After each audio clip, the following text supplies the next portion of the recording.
Santa Brígida, viuda y fundadora de la Orden del Santísimo Salvador.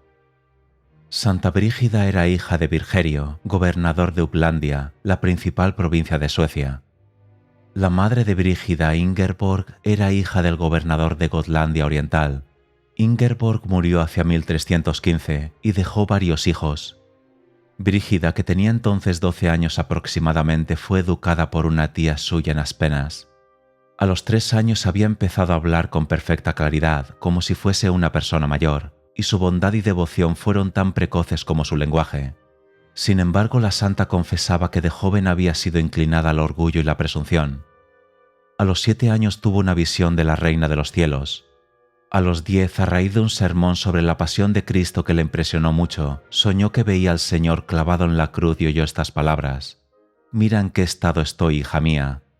«¿Quién os ha hecho eso, Señor?», preguntó la niña. Y Cristo respondió: «Los que me desprecian y se burlan de mi amor». Esa visión dejó una huella imborrable en Brígida, y desde entonces la pasión del Señor se convirtió en el centro de su vida espiritual. Antes de cumplir 14 años, la joven contrajo matrimonio con Ulf Gudmarsson, quien era 4 años mayor que ella. Dios les concedió 28 años de felicidad matrimonial. Tuvieron 4 hijos y 4 hijas, una de las cuales es venerada con el nombre de Santa Catalina de Suecia. Durante algunos años Brígida llevó la vida de una señora feudal en las posesiones de su esposo en Ulfasa, con la única diferencia de que cultivaba la amistad de los hombres sabios y virtuosos. Hacia el año 1335 la santa fue llamada a la corte del joven rey Magno II para ser la principal dama en honor de la reina Blanca de Namur. Pronto comprendió Brígida que sus responsabilidades en la corte no se limitaban al estricto cumplimiento de su oficio. Magno era un hombre débil que se dejaba fácilmente arrastrar al vicio. Blanca tenía buena voluntad, pero era irreflexiva y amante del lujo. La santa hizo cuanto pudo por cultivar las cualidades de la reina y por rodear a ambos soberanos de buenas influencias. Pero como sucede con frecuencia, aunque Santa Brígida se ganó el cariño de los reyes, no consiguió mejorar su conducta, pues no la tomaban en serio. La santa empezó a disfrutar por entonces de las visiones que habían de hacerle famosa. Estas versaban sobre las más diversas materias, desde la necesidad de lavarse hasta los términos del tratado de paz entre Francia e Inglaterra.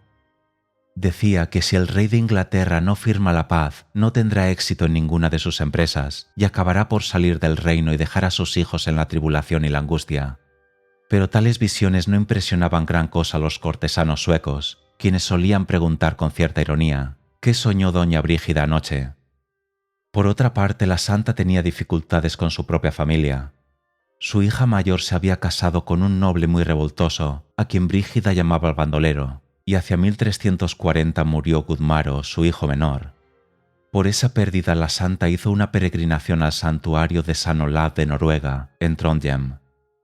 A su regreso, fortalecida por las oraciones, intentó con más ahínco que nunca volver al buen camino a sus soberanos.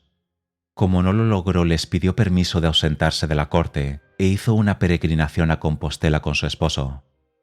A la vuelta del viaje, Ulf cayó gravemente enfermo en Arras y recibió los últimos sacramentos, ya que la muerte parecía inminente.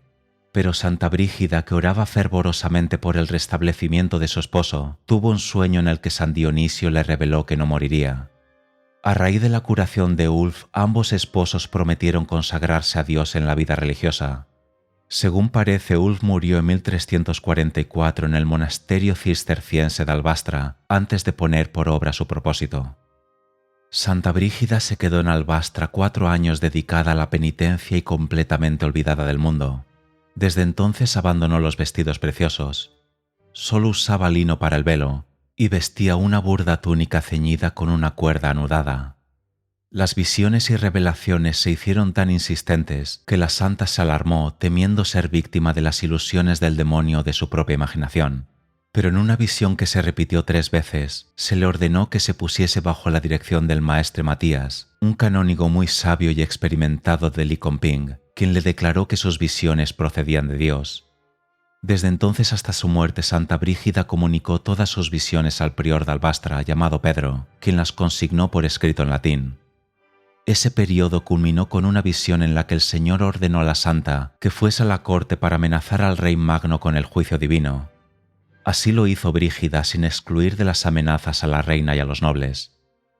Magno se enmendó algún tiempo y dotó liberalmente el monasterio que la santa había fundado en Vadstena, impulsada por otra visión. En dicho monasterio había 60 religiosas. En un edificio contiguo habitaban 13 sacerdotes en honor de los 12 apóstoles y de San Pablo, 4 diáconos que representaban a los doctores de la Iglesia y 8 hermanos legos.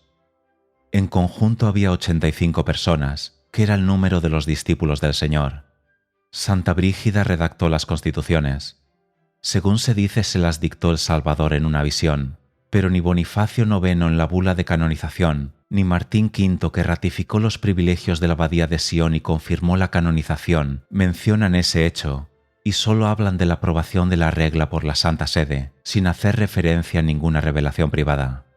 En la fundación de Santa Brígida, lo mismo que en la Orden de Fontevraud, los hombres estaban sujetos a la abadesa en lo temporal, pero en lo espiritual las mujeres estaban sujetas al superior de los monjes. La razón de ello es que la orden había sido fundada principalmente para las mujeres, y los hombres solo eran admitidos en ella para asegurar los ministerios espirituales.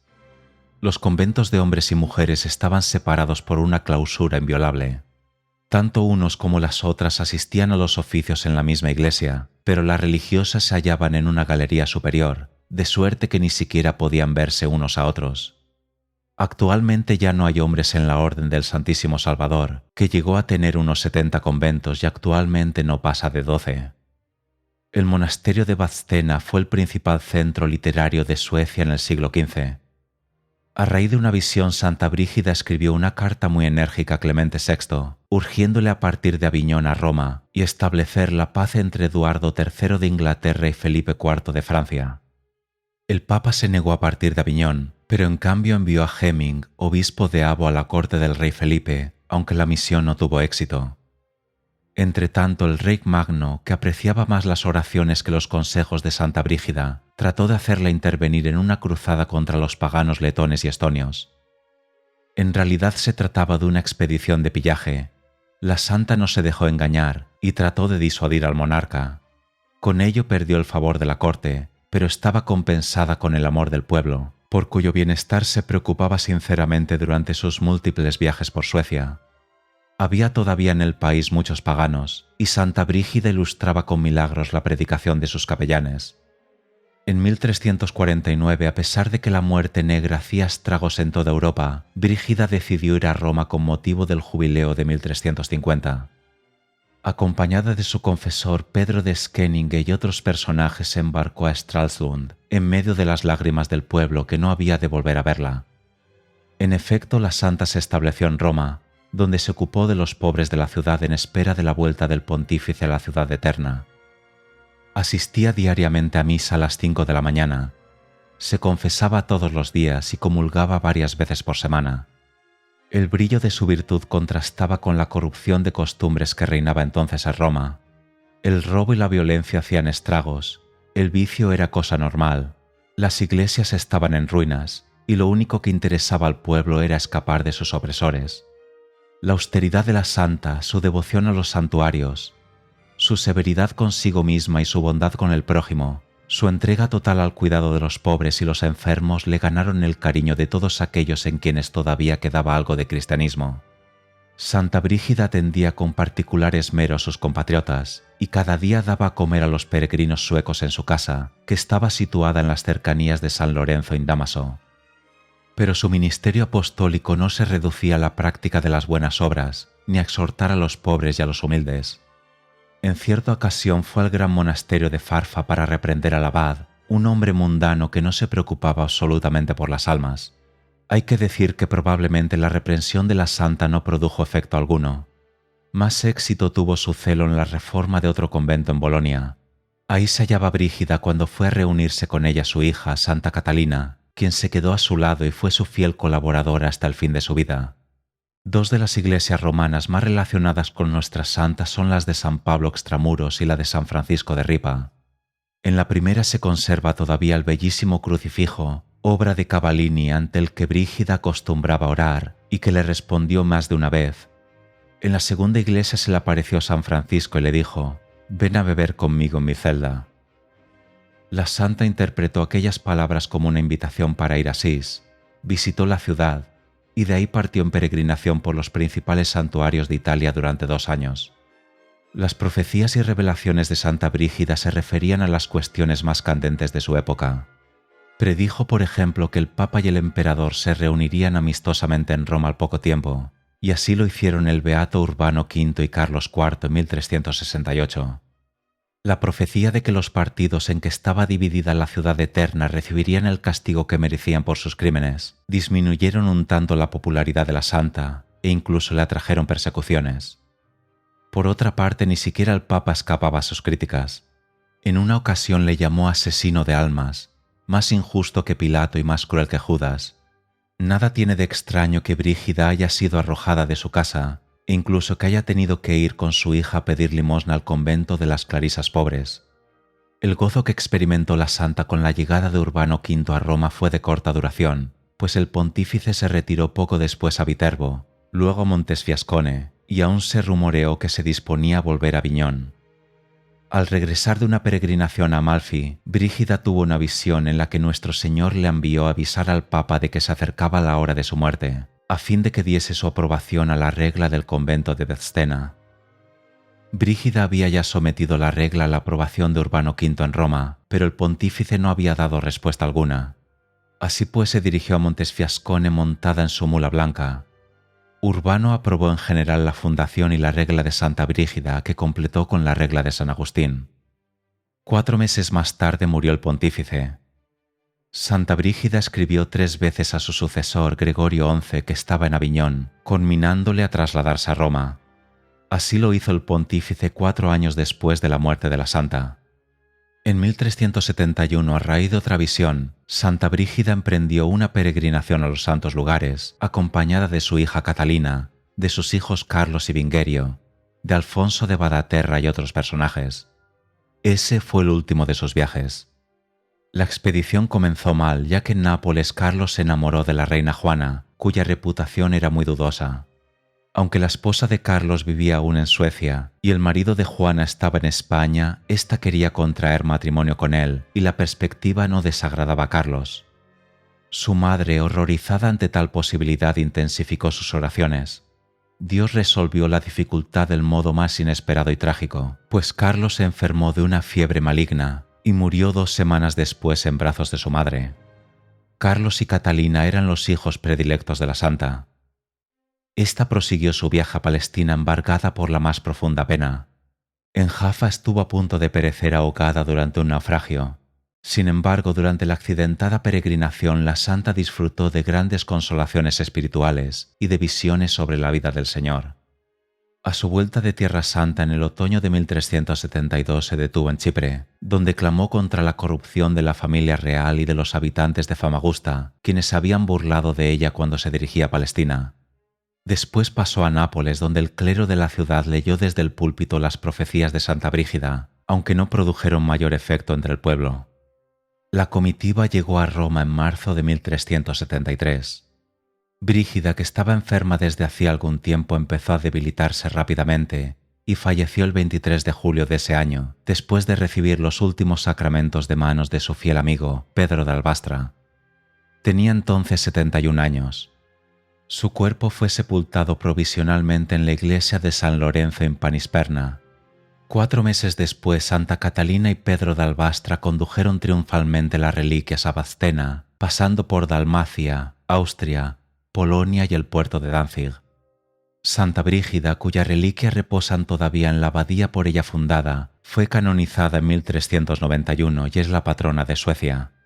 Uno de los aspectos más conocidos en la vida de Santa Brígida es el de las múltiples visiones con que la favoreció el Señor, especialmente las que se refieren a los sufrimientos de la Pasión y a ciertos acontecimientos de su época. Por orden del Concilio de Basilea, el sabio Juan de Torquemada, quien fue más tarde cardenal, examinó el libro de las revelaciones de la santa y declaró que podía ser muy útil para la instrucción de los fieles. Pero tal aprobación encontró muchos opositores. Por lo demás, la declaración de Torquemada significa únicamente que la doctrina del libro es ortodoxa y que las revelaciones no carecen de probabilidad histórica. El Papa Benedicto XIV, entre otros, se refirió a las revelaciones de Santa Brígida en los siguientes términos: aunque muchas de esas revelaciones han sido aprobadas, no se les debe el asentimiento de la fe divina. El crédito que merecen es puramente humano, sujeto al juicio de la prudencia, que es la que debe dictarnos el grado de probabilidad de que gozan para que creamos piamente en ellas. Santa Brígida, con gran sencillez de corazón, sometió siempre sus revelaciones al juicio de las autoridades eclesiásticas, y lejos de gloriarse por gozar de gracias tan extraordinarias que nunca había deseado, las aprovechó como una ocasión para manifestar su obediencia y crecer en amor y humildad. Si sus revelaciones la han hecho famosa, a ello se debe en gran parte a la virtud heroica de la santa, consagrada por el juicio de la Iglesia. Vivir el espíritu de los misterios de nuestra religión vale más a los ojos de Dios que las visiones más extraordinarias y el conocimiento de las cosas ocultas. Quien posee la inteligencia de un ángel pero no tiene caridad es como un címbalo hueco. Santa Brígida supo reunir el lenguaje de los ángeles con la verdadera caridad. El libro de sus revelaciones fue publicado por primera vez en 1492 y ha sido traducido a muchos idiomas. Las lecciones de maitines del oficio de las Brigidinas están tomadas de sus revelaciones sobre las glorias de María, conocidas con el nombre de Sermo Angelicus, en recuerdo de las palabras del Señor a la Santa. Mi ángel te comunicará las lecciones que las religiosas de tus monasterios deben leer en maitines, y tú las escribirás tal como él te las dicte.